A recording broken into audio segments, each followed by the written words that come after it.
हिवाळी अधिवेशनाचा आज तिसरा दिवस आहे। सर, मंत्री गैरहजर राहतात असा आरोप सातत्याने विरोधकांकडून केला जातो आणि सलग तिसरं वर्ष अशा पद्धतीचा आरोप विरोधकांकडे जो प्रश्नोत्तरांच्या तासाला मंत्री उपस्थित राहत नाही। ही काही नवीन गोष्ट नाही। या सरकारने नव्या रूढी परंपरा पाडलेल्या आहेत आणि कोणालाच त्याचं काही वाटत नाही। त्यामुळं विधिमंडळाचं औचित्य ठेवायचं नाही।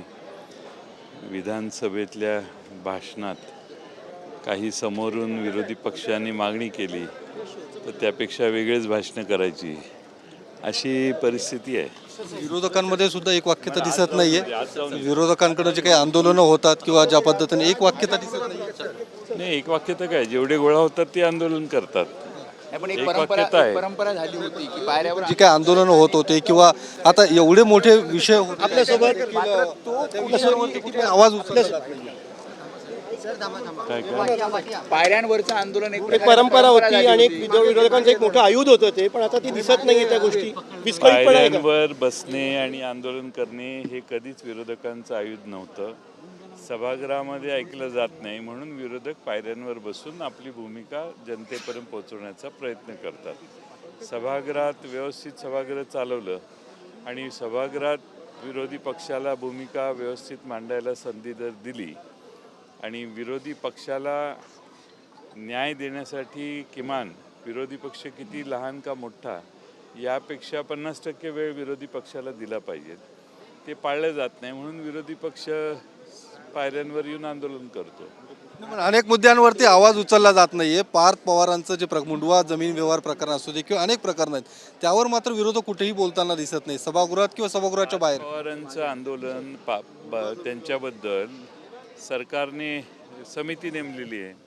समितीच्या निष्कर्ष निघाल्यावर विरोधक बोलतील ना, आता आधीच कसं बोलणार।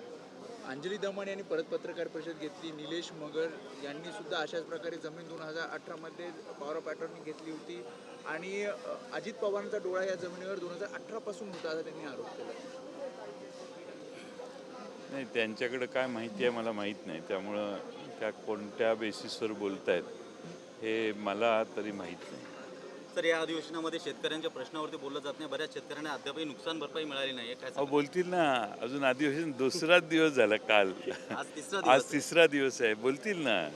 आता सभागृहात भाषणं होतील ना।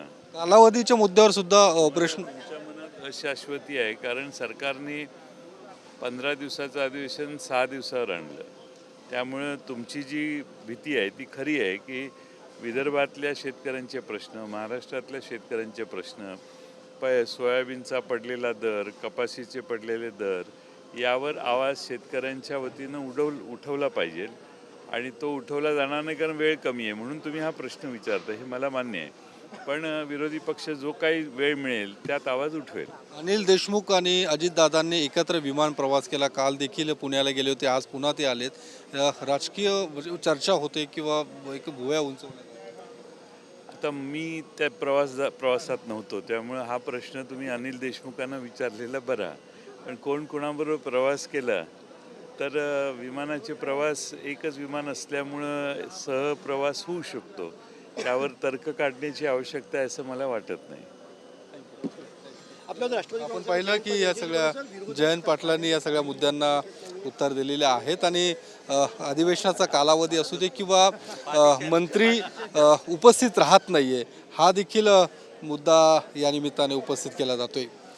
कॅमेरामन सचिनसह मी योगेश बोरसे, TV9 मराठी, नागपूर।